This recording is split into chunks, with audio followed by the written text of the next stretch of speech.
The GOP has 195 expected votes, and all eyes are on 11 toss-up states where 147 votes, they are up for grabs. Joining me now is Brad Woodhouse, Communications Director for the Democratic National Committee, and Doug Heye is the former Communications Director of the Republican National Committee. Gentlemen, it's nice to see you this morning. Brad, I'll start with you. In 2008, the president took several traditional Republican states like Virginia and North Carolina. So how tough of a fight will those toss-up states be this year?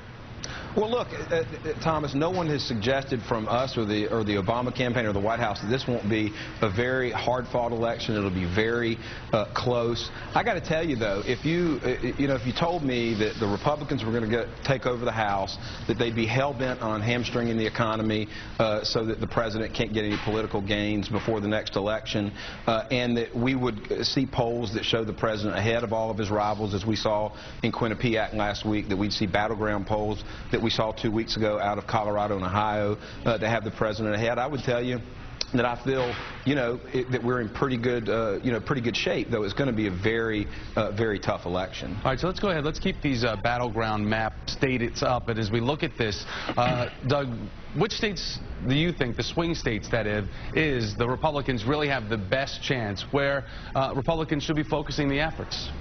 First and foremost is my home state, Brad's home state of North Carolina.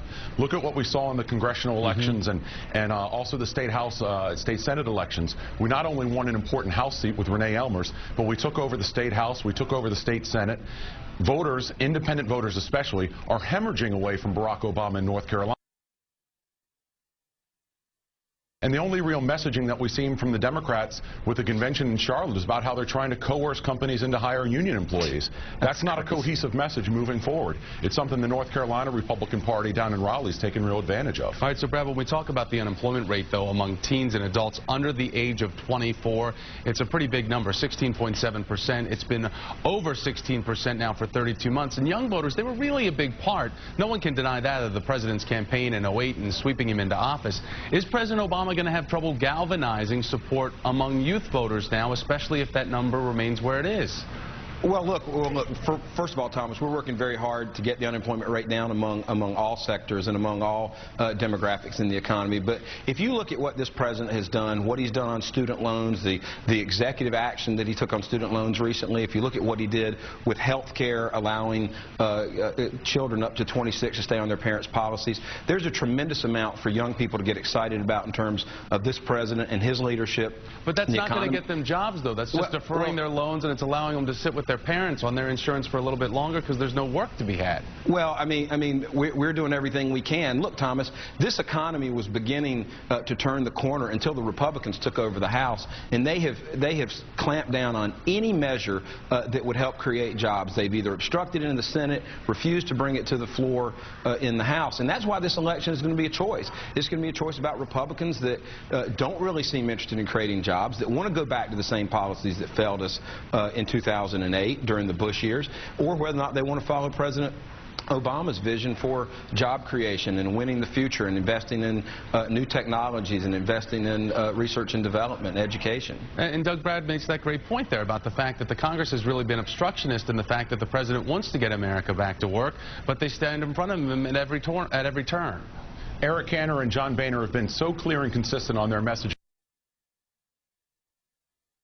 Parts of the jobs bill that they want to pass. But it's not Eric Cantor's responsibility, it's not John Boehner's responsibility for Harry Reid to pass a budget. 900 days have passed by, and Harry Reid, despite having one-party control for quite a while, wasn't able to pass a budget. But let me also say, because you talked about young voters, let's look at North Carolina again. Colleges and universities throughout the state, like my alma mater of Chapel Hill, I'll even say Duke, though I don't like their basketball program, except for maybe Kenny Denard, and even the HBCUs, the historically black colleges and universities, were absolute turnout machines for the Obama campaign. But these voters now are depressed. They don't like, you may say they're bitter if you're Barack Obama, they don't like the direction that's coming to, and they don't have the enthusiasm to knock on the doors and make the phone calls like they did in 2008. There's nothing it spells trouble. There's nothing in our campaign and the outreach that we've done and the number of volunteers that we've created, and there's nothing in the polling to suggest that anything that Doug is saying is true. Young people will be with the president again. They will volunteer for his campaign. They will help turn out the vote when they see what the Republicans are offering. You know, we haven't even had a chance to have our say yet. The entire campaign so far has been fought out on the Republican side, which has all been anti-Obama. Just wait till we get a chance to put some messages on the air. There's a year to go, Brad.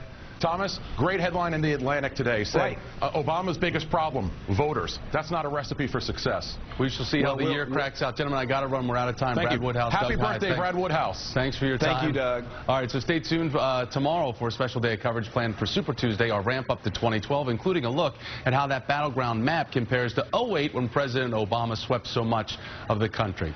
Shocking charges of sexual abuse against a former Penn State football coach. Top officials resigning overnight as the scandal rocks the university, and people ask the question, how could this have happened? And he is fond of calling Wall Street bankers fat cats, but under President Obama's watch, big bank profits roared back to life earning more in 2.5 years. Then get this. Years of the Bush administration. So can the president really harness the occupation?